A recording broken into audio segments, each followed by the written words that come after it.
ආයුබෝවන් යථාර්ථවාදීව ලෝකයේ දෙස බලන්නට සත්‍ය සිදුවීම් සම්පින්ඩනයක පුවත් දිගහැරුම ශ්‍රද්ධා රූපවාහිනී 6:30 ප්‍රධාන ප්‍රවෘත්ති විකාශය සමගින් මම ලකිඳුණු අංග ප්‍රථමයෙන් සිරස්තල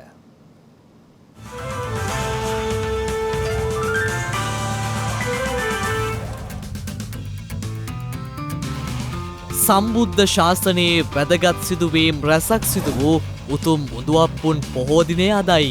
සිරිපා වන්දනා සමය අදින් ඇරඹෙයි.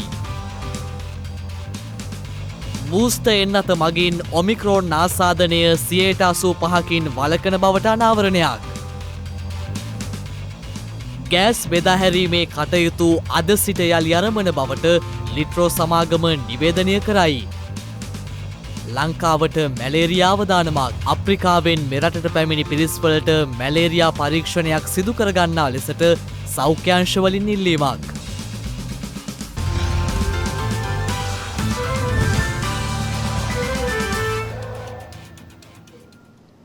සම්බුද්ධ ශාසනයේ වැදගත් සිදුවීම් රැසක් සිදු වූ උතුම් උදුවප්පුන් පොහෝ දිනය අදයි.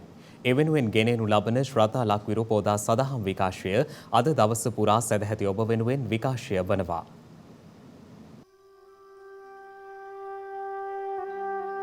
ව්‍යවහාර මාස ක්‍රමයට අනුව දෙසැම්බර් මාසයට යෙදෙන්නේ පින්බර උඳුවප් පුන් පොහෝ දිනයයි.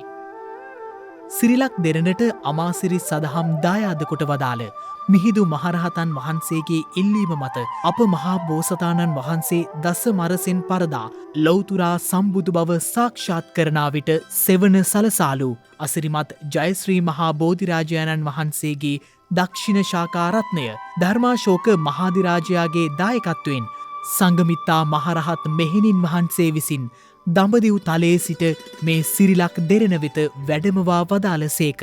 ඒ ජීවමාන වූ සම්බුදු රජුන් බඳු අසිරිමත් වූ ජයශ්‍රී මහා බෝධිරාජයණන් වහන්සේගේ දක්ෂිණ ශාකාරත්නය අදත් ඉතා සුවසේ අඩුරාධපුර මහමෙවුනා උයනේ උඩමළුවේ විරාජමානව වැඩ සිටිති.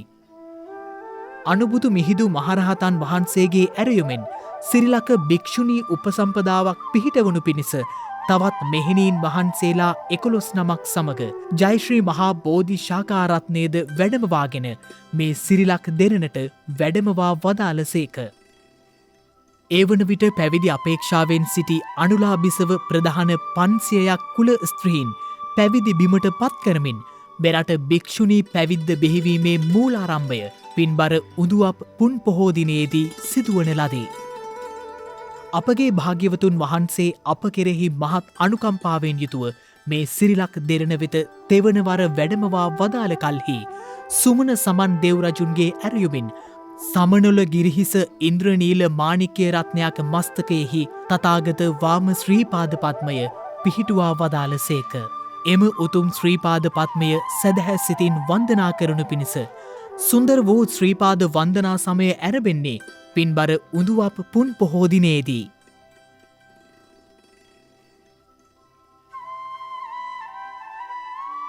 මෙවර උඳුවප් පුන් පොහෝ දිනය නිමිති කර ගනිමින් ගෙන එනු ලබන ශ්‍රද්ධා ලක්විරු පෝදා සජීව විකාශය අද දවස පුරා සැදැහැති ඔබ වෙනුවෙන් විකාශය වනවා. නිවසේ සිටම පිළිවෙත් පුරන්නට ධර්ම දේශනා ධර්ම සාකච්ඡා සීල භාවනා වැඩසටහන් ඇතුළු සදහම් දේශනා රැසක් අද දිනේදීද සැදැහැති ඔබ වෙනුවෙන් විකාශය වූ අතර තවදුරටත් එම වැඩසටහන් විකාශය වනවා. මේ අතර උඳුවප් පුන් පොහෝ දින ඓතිහාසික ස්ථාන රැසකම වත් පිළිවෙත් සැදැහැති පිරිසගේ සහභාගීත්වයෙන් සිදු කෙරුණා.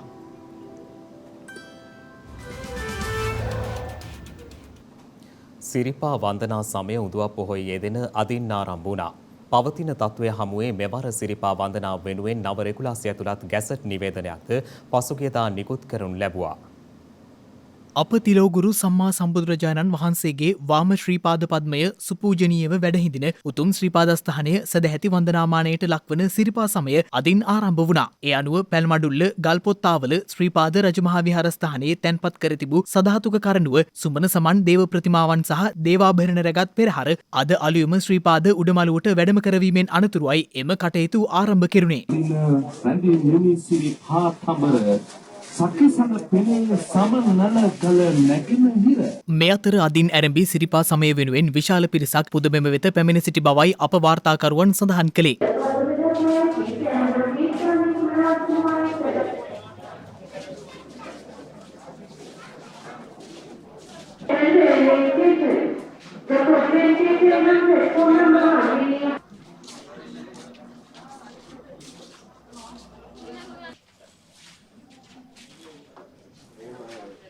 මෙවර ශ්‍රීපාද වන්දනා සමය පිළිබඳව නව රෙගුලාසි ඇතුළත් ගැසට් නිවේදනයක්ද පසුගියදා නිකුත් කෙරුණා. ඒ අනුව ශ්‍රීපාද වන්දනා සමය අදින් ආරම්භ වී ලබන වසරේ මැයි මාස 16 වනදායින් අවසන් වීමට නියමිතයි. නව රෙගුලාසි වලට අනුව පලාබද්දල විහාරස්ථානය, හැරමිටිපාන, ආණ්ඩියාමල තැන්න, වර්ණගල, සීතගඟුල, මැදහින්න, ඉදිකටුපාන යන විශ්‍රාමශාලා නවාතැන් ලෙස භාවිත කළ යුතු වනවා.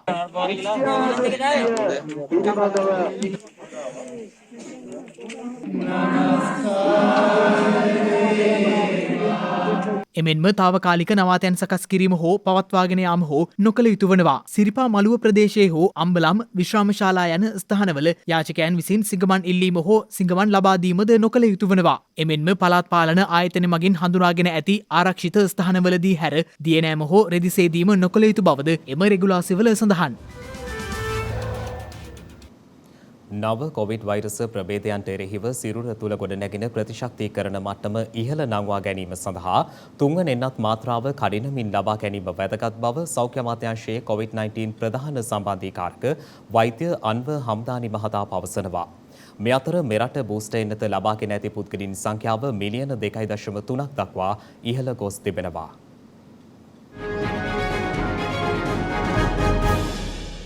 ඊයේ දිනේ මෙරටින් කොවිඩ් ආසාදිතයින් 715ක් වාර්තා වුණා. ඒත් සමග මෙරට සමස්ත කොවිඩ් ආසාදිතයින් සංඛ්‍යාව දැක්ුණේ 5,78,439ක් ලෙසයි. එමෙන්ම පසුගියදා සිදු වූ කොවිඩ් ආසාදිත මරණ 22ක් සෞඛ්‍ය සේවා අධ්‍යක්ෂ ජනරාල්වරයා ඊයේ තහවුරු කළා.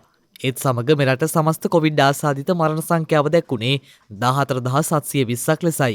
මේ අතර පසුගියදා මෙරටින් හඳුනාගත් විදේශ රටක සිට මෙරටට පැමිණි ඔමික්‍රෝන් ආසාදිතයා මෙරටින් පිටව නොගිය බවත් ඔහු මේ වන විට ප්‍රතිකාර ලබා ගන්නා බවත් නියෝජ්‍ය සෞඛ්‍ය සේවා අධ්‍යක්ෂ ජෙනරාල් විශේෂඥ වෛද්‍ය හේමන්ත හේරත් මහතා පවසනවා. තුන්වෙනි රෝගියා ගුවන්තොටුපළෙන් පිටව යන මගියෙක් හැටියට හඳුනාගෙන ඒ අනුව පරීක්ෂණයට ලක් කරලා තියෙනවා. නමුත් ඒ පුද්ගලයා පොසිටිව් වුණ නිසා ඊයේ දිනේදී අපිට සඳහන් කළේ ගුවන්තොටුපළෙන් පිටව යන මගීන් අතරින් එක්කෙනෙක් කියලා. නමුත් ඊට පස්සේ අපි කරපු විමර්ශනයේදී තේරුණා එයා පිටව යන මගියෙක් හැටියට තමයි හඳුනාගත්තේ. නමුත් PCR පොසිටිව් වුණ නිසා ඒ පුද්ගලයා යවලා නැහැ මේ ලංකාවේ ඒ ප්‍රතිකාර කිරීම කරගෙන යනවායි කියන එක. ලෝකයේ කිසිම රටක මේ ගුවන් තොටුපළ වලින් ඇතුළු වෙන සියලුම පුද්ගලයන් PCR පරීක්ෂණ වලට භාජනය කරන්නේ නැහැ. ඒක අපි කරා රට වහලා ගුවන් තොටුපළ වහලා අර සීමිත පුද්ගලයෝ සංඛ්‍යාවක් පමණක් රට ඇතුළට ගන්න වෙලාවේදී ඒක පාවිච්චි කරා. නව ප්‍රභේදයත් එක්ක අපි අඳුනාගත්ත රෝගීන් 4 දෙනාගෙන් බහුතරයක් එන්නත්කරණය කරලා හිටපු කට. ඒ සියලුම රෝගීන්ගෙන් කිසිම කෙනෙකුට තව වෙනතුරු සංකූලතාවයක්වත් නැත්තම් දැඩි සත්කාරක ඒකකවලට යෑමට ඇති උවමනාවක්වත් තිබුණේ නැහැ. ඉතින් මේ වැළකුණේ ඇත්තටම ඔවුන් එන්නත්කරණය හරහා ලබාගත් ප්‍රතිදේහ මගින් එම රෝගය පාලනය කර ගැනීමට හැකි වෙච්ච හින්දා. මේ අතර දෙවන පුරා සිදුවන කොවිඩ් එන්නත්කරණ කටයුතු අදත් ක්‍රියාත්මක වුණා. එමෙන්ම කොවිඩ් තෙවන එන්නත් මාත්‍රාව ලබා දීම හෙට දිනේදීද ක්‍රියාත්මක වන අතර දෙවන එන්නත් මාත්‍රාව ලබාගෙන මාස 3ක් ගත වූ පුද්ගලයින්ට තෙවන එන්නත් මාත්‍රාව ලබා ගත හැකියි. ඒ අනුව තෙවන එන්නත් මාත්‍රාව ලබා ගැනීමට පැමිණීමේදී සිය ජාතික හැඳුනුම්පත සහ කොවිඩ් එන්නත් කාඩ් පත රැගෙන පැමිණිය යුතු බවයි සෞඛ්‍යාංශ අවධාරණය කළේ. මේ අවස්ථාවේදී අපි අවුරුදු 16යි 19යි අතර වයස් කාණ්ඩයේ 73%කට ආසන්න සංඛ්‍යාවට අපි එන්නත්කරණය කරලා තියෙනවා. 20ට වැඩි වයස් කාණ්ඩයට අපි පළවෙනි මාත්‍රාව 100%ක්ම ලබා දීලා තියෙනවා. දෙවෙනි මාත්‍රාව 95%කට ආසන්න ප්‍රමාණයට ලබා දීලා තියෙනවා. සමස්ත ජනගහනය ගත්තම එක් මාත්‍රාවක් හරි ලබාගත්ත සමස්ත ජනගහනයෙන් 73%කට අපි එක් මාත්‍රාවක්වත් ලබා දීලා තියෙනවා. 64%කට ආසන්න ප්‍රමාණයකට එන්නත් මාත්‍රා දෙකම ලබා දීලා තියෙනවා.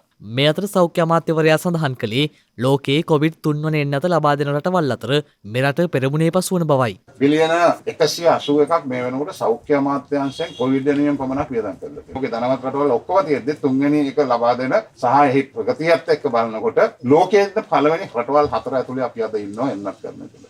මේ අතර මේ වන විට වෛරසය ආසාදිතව රෝහල්වල ප්‍රතිකාර ලබන සමස්ත පුද්ගලයන් සංඛ්‍යාව 16,537ක් වන අතර වෛරසය ආසාදිතව සිට සුවය ලැබූ සමස්ත පුද්ගලයන් සංඛ්‍යාව දැක්වෙන්නේ 5,47,182ක් ලෙසයි. කොවිඩ් මර්ධන බූස්ටර් එන්නත ලබා ගැනීම මගින් ඔමික්‍රෝන් ප්‍රභේදයෙන් නැතිවන රෝගාබාධවලට 85%ක ආරක්ෂාවක් ලැබෙන බව පරීක්ෂණයකින් හඳුනාගෙන තිබෙනවා.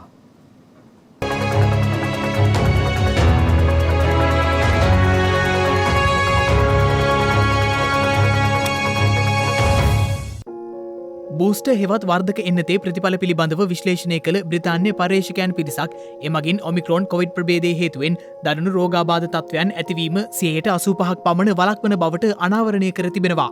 මේ නිසා බූස්ට එන්නත මගින් ඔමික්‍රෝන් ආසාදිතයන් රෝහල්ගත කිරීම කැපී පෙනෙන ලෙස අඩුවන බවයි බ්‍රිතාන්‍ය පර්යේෂකයන් පෙන්වා දෙන්නේ. ඔමික්‍රෝන් ප්‍රභේදය සඳහා පළමු සහ දෙවන එන්නත් මාත්‍රා පමණක් ලබා ගැනීම ප්‍රමාණවත් නොවන බවද එහිදී අනාවරණය වී තිබෙනවා. පර්යේෂකයන් සඳහන් කර ඇත්තේ ලෝපුරා සීග්‍රයෙන් පැතිර යන ඔමික්‍රෝන් ප්‍රභේදය පිළිබඳව ලෝපුරා තොරතුරු රැස් කර ගන්නාතෙක් ඒ පිළිබඳව පැහැදිලි නිගමනයකට ඒම අපහසු බවයි. එතෙක් එම ප්‍රභේදයේ දරුණු තත්ත්වය සම්බන්ධයෙන් පර්යේෂණ සිදු කරන බවද විදෙස් වාර්තා පෙන්වා දෙනවා.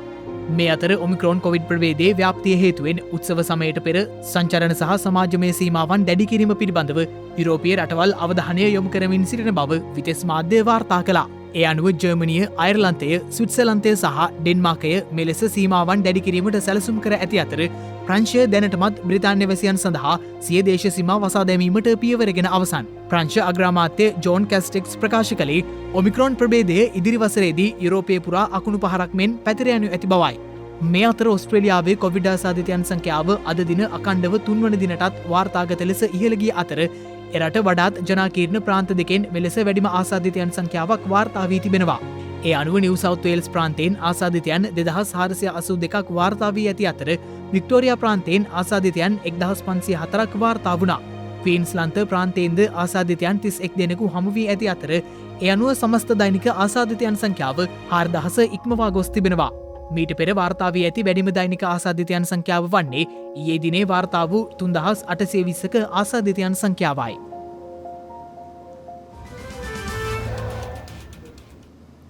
අද සිට ගෑස් සිලින්ඩර පිරවීම සහ බෙදා හැරීම සාමාන්‍ය පරිදි ආරම්භ කරන බව ලිට්‍රෝ ගෑස් සමාගම නිවේදනය කළා. මේ අතර ප්‍රමිතියෙන් තොර බව කියූ ලිට්‍රෝ ගෑස් නෞකා දෙකෙන් එක් නෞකාවක ගෑස් මුදා හැරීමට පියවරගත් බවයි තාක්ෂණ අමාත්‍යාංශයේ ලේකම් ජයන්ත ද සිල්වා මහතා සඳහන් කළේ. ලිට්‍රෝ ගෑස් සමාගම අද නිවේදනයක් නිකුත් කරමින් සඳහන් කළේ ගෑස් බෙදා හැරීමේ කටයුතු අද සිට නැවත ආරම්භ කරන බවයි. දැනට ඇති ගෑස් තුක ශ්‍රී ලංකා ප්‍රමිති ආයතනයේ නිර්ණායකවලට අනුකූල බැවින් එලෙස ගෑස් බෙදා හැරීම ආරම්භ කරන බවයි එම සමාගම සඳහන් කළේ. මේ අතර ප්‍රමිතියෙන් තොර බව කියූ ලිට්‍රෝ ගෑස් නෞකා දෙකෙන් එක් නෞකාවකට ගොස් ඊයේ සිදු කළ පරීක්ෂණවලින් පසු එහි ගැටලුවක් නොමැතිවීම නිසා එම නෞකාවේ ගෑස් මුදා හැරීමට පියවරගත් බව තාක්ෂණ අමාත්‍යාංශයේ ලේකම් ජයන්ත ද සිල්වා මහතා පවසනවා. ඔහු සඳහන් කළේ අදාළ කටයුතු සම්බන්ධීකරණය සඳහා ජනාධිපතිවරයා විසින් ඊයේ දිනේ තමන් පත් කළ බවයි. ඒ අනුව අදාළ නෞකාවටම ගොස් නෞකාවේදීම පරීක්ෂණ සිදු කර එය මුදා හැරීමට පියවරගත් බවද ඔහු සඳහන් කළා. කෙසේ වෙතත් මීට පෙර පාරිභෝගික ආරක්ෂණ රාජ්‍ය අමාත්‍ය ලසන්ත අලගියවන්න මහතා සඳහන් කළේ ගෑස් නෞකා දෙකෙහිම ගැටලුකාරී තත්ත්වයක් පවතින බවයි. මේ අතර ගෑස් සම්බන්ධ අර්බුදය පිළිබඳව අග්‍රාමාත්‍ය මහින්ද රාජපක්ෂ මහතාගේ ප්‍රධානත්වයෙන් එළැබෙන අඟහරුවාදා විශේෂ සාකච්ඡාවක් පැවැත්වීමට නියමිතව තිබෙනවා. එම සාකච්ඡාව සඳහා විශේෂ භාර අමාත්‍යවරුන් මෙන්ම ගෑස් සමාගම් ප්‍රධානීන්ද සහභාගී වීමට පියවරගෙන ඇති අතර එහිදී තීරණ රැසක් ගැනීමට නියමිත බවයි වාර්තා වන්නේ. මේ අතර මෙරට අලෙවි කෙරෙන ගෘහස්ත ගෑස් සිලින්ඩරයක අන්තර්ගත විය යුතු ප්‍රොපේන් සංයුතිය 30% විය යුතු බවට ශ්‍රී ලංකා ප්‍රමිති ආයතනයේ තීරණය කළ අතර ඊට අනුකූල ගෘහස්ත ගෑස් සිලින්ඩර පමණක් මින් පසුව වෙළඳපොළට මුදා හැරීමට පියවර ගන්නා ලෙසයි අභියාචනාධිකරණය ඊයේ ලිට්‍රෝ සහ ලාෆ් ගෑස් සමාගම් වෙත නියෝග නිකුත් කළේ. ශ්‍රී ලංකා ප්‍රමිති කාර්යාංශය වෙනුවෙන් පෙනී සිටි රජයේ නීතිඥ මනෝහර ජයසිංහ මහතා අධිකරණයේ හමුවේ කරුණු දක්වමින් ගෘහස්ත ගෑස් සිලින්ඩරයක සංයුතිය තීරණය කිරීම සඳහා විශේෂ රැස්වීමක් අනිද්දා පැවැත්වීමට නියමිතව තිබුණද එම රැස්වීම පෙරේදා දිනේ පැවති බව සඳහන් කළා. එම රැස්වීමේදී ගෘහස්ත ගෑස් සිලින්ඩරයක අන්තර්ගත විය යුතු ප්‍රොපේන් සංයුතිය 30% විය යුතු බවට තීන්දුව කළ බවයි රජයේ නීතිඥවරයා දැනුම් දුන්නේ. මේ අතර ලිට්‍රෝ සුරකීමේ ජාතික එකමුතුව විසින් අද පෙරවරුවේ අපරාධ පරීක්ෂණ දෙපාර්තමේන්තුව වෙත පැමිණිල්ලක් බාර දෙනු ලැබුවා. ඒ අනුව ඔවුන් සඳහන් කළේ වර්තමානයේ ගෑස් පුපුරායම් පිටුපස කුමන්ත්‍රණයක් ඇති බවයි. මේ ගෑස් බෙදා හැරීමේ පිටිපස්සේ ඉන්න මාපියාවකින් ප්‍රවේශම් වෙන්න. මේ සම්බන්ධව අද ඉඳලාවත් දැන් මේ විමර්ශන හරියට ක්‍රියාත්මක වෙලා කවුද වැරදිකාරයා කියන එක රටට කියන්න ඕනේ. මොකද ජනාධිපතිතුමාගේ කොමිෂන් එකේ වාර්තාව තාම ඇවිල්ලා නැහැ. මෙවර මහකන්නය සඳහා රසායනික පොහොර අනයනය සිදු කිරීමට හැකියාවක් නොමැති බව කෘෂිකර්ම අමාත්‍ය මහින්දානන්ද අලුත්ගමගේ මහතා පවසනවා. ඒ මහතා මේ බව සඳහන් කළේ කෘෂිකර්ම දෙපාර්තමේන්තුවේ වාර්ෂික සම්මේලනයට එක්වෙමින්.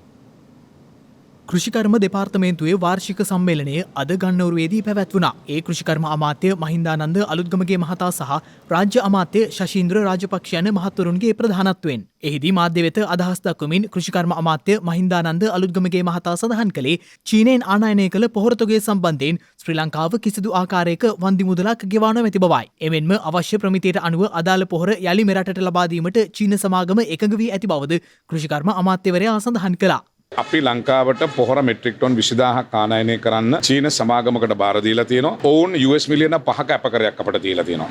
ඒ ටෙන්ඩර් එකට අනුව නැව ලංකාවට ආපුවම 75%ක් ගෙවෙන්න ඕනේ. අපේ පොහොරවල ප්‍රමිතිය හරිය නැති නිසා අපි අධිකරණයට ගිහිල්ලා ඒ 75% ගෙවන එක නැවතුවා. වාණිජ්‍ය අධිකරණයේ නඩුව යනකොට නීතිපතිවරයා මේ දෙපාර්ශ්ව කැඳලා සමතයක් යෝජනා කරා. ඒ තීන්දුවට අනුව ඒ මුදල 75% ගෙවිය යුතුයි කියලා. අපිට US මිලියනක 5ක් අපකරයක් තියලා තියෙනවා. 6.7ක් අපි ගෙවනවා. එතකොට නැව නැවපව් චීනෙට යනවා. අපි ඉල්ලන ප්‍රමිතියට පොහොර ටික හදලා අපේ ක්වොරන්ටයින් එකට වල සාම්පල්ස් ටෙස්ට් කරලා ඒ පොහොර නැව ආපහු ලංකාවට එනවා. ඉතින් එතකොට කිසිදු වැරදක් වෙලා නැහැ. නියමිත වෙලාවට පොහොර නොලැබීම පමණයි මේකේ අපිට වෙලා තියෙන පාඩුව. මීට කලිනුත් ලංකාවට මේ විදිහටම පොහොර ඇවිල්ලා ප්‍රමිතිය නැතුව රිජෙක්ට් කරලා ආපහු ගිහලා නැවත පොහොර ඇවිල්ලා තියෙනවා. සැප්තැම්බර් මාසේ 20 වෙනිදා නියම වෙලාවට මේ පොහොර නැව අපිට ආවනම් අපේ රටේ මේ කිසිම අර්බුදයක් නැහැ. කාබනික පොහොර වගා කරන කට්ටිය තමයි සහනාධාර දෙන්නේ කියලා. වගා කරනයි කොහොමද මේ වෙන් කරන අඳුරගන්නේ. අපි හරිත කෘෂිකර්මාන්තයට තමයි අපේ සහනාධාර වැඩසටහන යන්නේ. ඒ නිසා හරිත කෘෂිකර්මාන්තයට උනන්දු කරන ගොවින්ට සහනාධාර ලැබෙනවා. ඒක අකමැති ගොවින්ට කැමති නම් ඒ රසායනික පොහොර මිලදී අරගෙන තමන්ගේ කටයුත්ත කරන්න පුළුවන්. ගොවින් කියනවා දිරි ෆන්ඩේ සඳහා රසායනික පොහොර කිසිවක් නැහැ. දැන් මේ මහ කන්නේට කොහොමද රසායනික පොහොර ගේන්න වෙලාවක් නැහැ. සාමාන්‍ය ක්‍රමවේදය පොහොර ආනයනය කරන මාසෙකමාරක් දෙකක කාලයක් යනවා ඒගොල්ලන්ගේ ක්‍රමය. නේ ඊළඟ යාලට තමයි පොහොර ගේන්න වෙන්නේ. දැනට අපි පලිබෝධනාශක වලට අවසර දීලා තියෙනවා. දැන් එළවලු වල පලිබෝධනාශක තියෙනවා. ඒවා එනවා. ඒ වගේම රසායනික පොහොර අපි ගේන්න දීලා තියෙනවා. මේ කන්නේ ගොවි ජනතාවට යම් සහකාරයෙන් උන් ගැටලුවට මුහුණ පාලා හානි තුන කරන කන්දි ලබා පොහොර භාවිතා කළ නිෂ්පාදනීය මඩුවක් වුණොත් ඒක පරිපූර්ණය කරන්න ආණ්ඩුව කටයුතු කරනවා කියලා පැහැදිලිව කියලා. අපි බලාපොරොත්තු වෙන්නේ මේ යපුම් ආනයන ආර්ථිකයෙන් මිදලා නිෂ්පාදන ආර්ථිකයකට යන්න. ඒ නිසා අපේ බලාපොරොත්තු ඉදිරි වසර 4 තුල මේ ආනයන කරන බීජ වලින් 95%ක් නවත්තන්න. ඒ ඔක්කොම අපි මේ රටේ නිෂ්පාදනය කරනවා. ලංකාව තුළ මැලේරියා රෝගය නැවත වරක් ව්‍යාප්ත වීමේ අවදානමක් පවතින බව නියෝජ්‍ය සෞඛ්‍ය සේවා අධ්‍යක්ෂ ජෙනරාල් විශේෂඥ වෛද්‍ය හේමන්ත හේරත් මහතා පවසනවා. ඒ මහතා පෙන්වා දෙන්නේ මෑත කාලයේදී අප්‍රිකානු රටවලින් මෙරටට පැමිණි පිරිස් සිටී නම් වහාම මැලේරියා රෝගය හඳුනා ගැනීමේ පරීක්ෂණයක් සිදු කර ගන්නා ලෙසයි.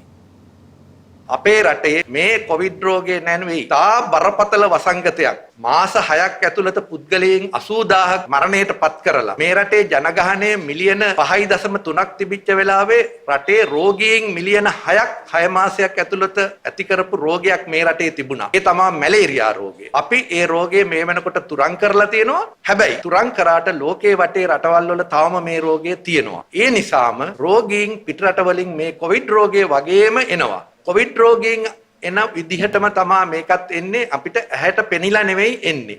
ඒ නිසාම අපි මෙතෙන්දෙත් කරන්නේ අපිට ගුවන් තොටුපළින් එන සියලු දෙනාම ලේ පරීක්ෂාවට ලක් කරන්න බෑ. අපි කරන්නේ මේ පණිවුඩේ ජනතාවට දෙන්න ඕනේ. මේ වෙනකොට 2020 අවුරුද්දේ 30 දෙනෙක් හිටියා. අවුරුද්දේ මේ වෙනකොට 23 දෙනෙක් හමු වෙලා තියෙනවා පිටරටින් පැමිණෙන අය ලංකාවේදී මැලේරියා. අබුත් වෙලාවට අපි ඒගොල්ලෝ හොයලා ප්‍රතිකාර කරන නිසා වසංගතයක් හැටියට මේක පැතිරුනේ නැහැ. අද වෙනකොට අපි ජනතාවගෙන් ඉල්ලා සිටින්නේ Tamanට උණ ගැනුණු අවස්ථාවක මේ අය පිටරටක ගොස් පැමිණි කෙනෙක් නම් වෛද්‍ය නිලධාරීවන්ට වෛද්‍ය උපදෙස් ලබා ගන්නා ගමන් Taman පිටරට ගිය බවත් මැලේරියාව පිළිබඳවත් මතක් කරලා පරීක්ෂා කර ගැනීමේ වැදගත්කම අවධාරණය කරන්න. ඒ වගේම මැලේරියා මර්ධන ව්‍යාපාරයේ මගින් පිටරටින් විශේෂයෙන් අප්‍රිකානු රටවල් වලින් පැමිණෙන අයට මැලේරියාව සඳහා PCR පරීක්ෂණ කරන්න පුළුවන්. ඒ නිසා අප්‍රිකාවෙන් ළඟදී ලංකාවට පැමිණි අය ඉන්නවා නම් මැලේරියාව සමහරට උණකින්ම නෙවෙයි ආරම්භ වෙන්නේ. ඒ නිසාම පළාතේ ප්‍රාදේශීය මැලේරියා මර්ධන නිලධාරී හෝ මේ මැලේරියා මර්ධන ව්‍යාපාරයේ මූලස්ථානයේ කන්ටැක්ට් කරලා ලේබ් ටිකක් දෙන්න අපි PCR පරීක්ෂණයක් කරලා මැලේරියාද කියලා හොයලා දෙන්න පුළුවන්. ඒකට වියදමක් යන්නේ නැහැ. දැන් තවත් දේශීය පුවත් කිහිපයක් කෙටියෙන්.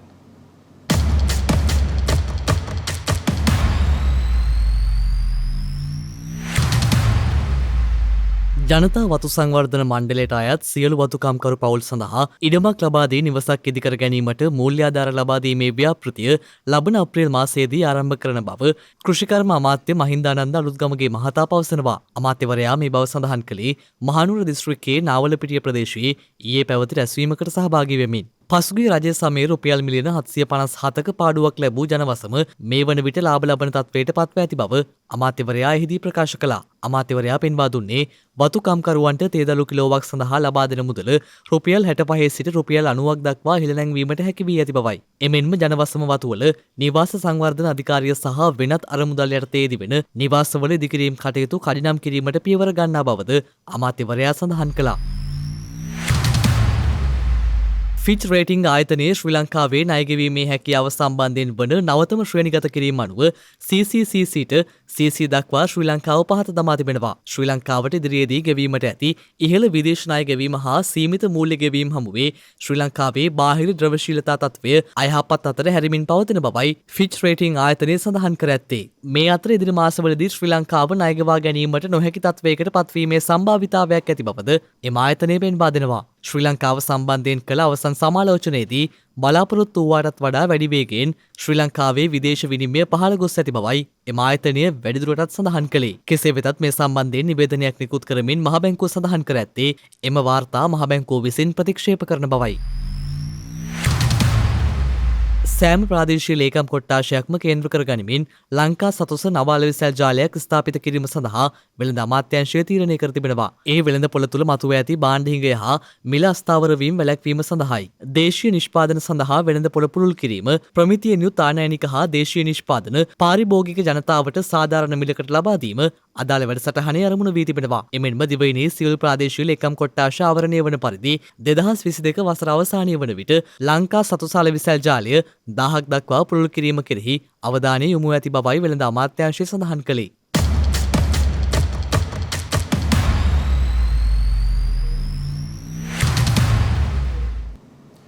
කසල වලින් පිරි ගඟකින් තවමත් ප්‍රයෝජන විඳින කතාවක් මේ.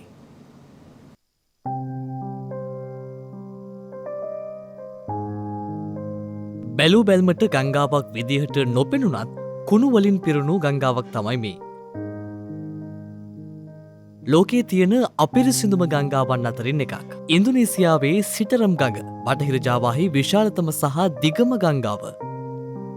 සැතපු 190ක් පුරා මේ ගංගාව ගලා බසිනවා. විශ්වාස කරන්න දිනපතා මේ ගංගාවට ටොන් 280කට ආසන්න කාර්මික අපද්‍රව්‍ය ගලාගෙන එනවා. ඒත් මිලියන 28ක ජනතාවක් අදටත් මේ ගංගාවෙන් බොහෝ ප්‍රයෝජන ලබා ගන්නවා. මේ අඳුරු පැහැජලයෙන් පෝෂණය වනවා.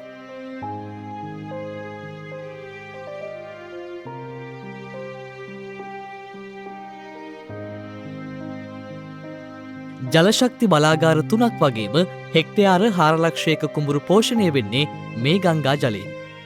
ඒත් අපි කලින් කිව්ව විදිහට දිනපතා ගංගාවට විශාල පරිමාණයෙන් අපද්‍රව්‍යයක් රැස් වෙනවා.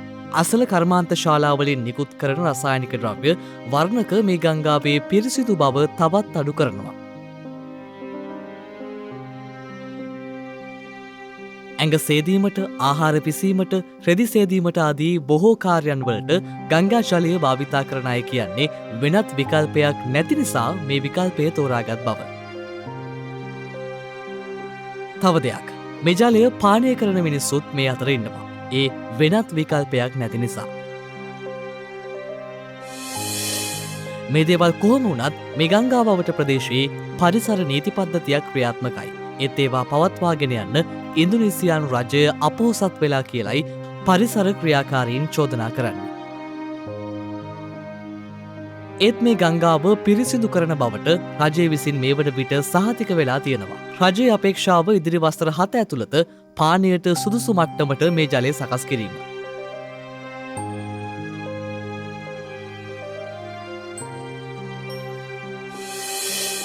කොහොම හරි මේ තරම් අපිරිසිදු ජලය පරිභෝජනයට ගැනීම ගොඩක් රෝග ඇති වෙන්න හේතුවක්.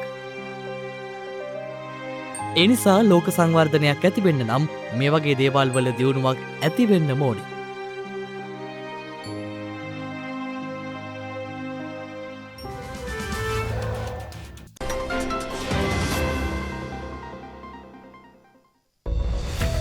හෙට දෙසැම්බර් 19 වැනිදා.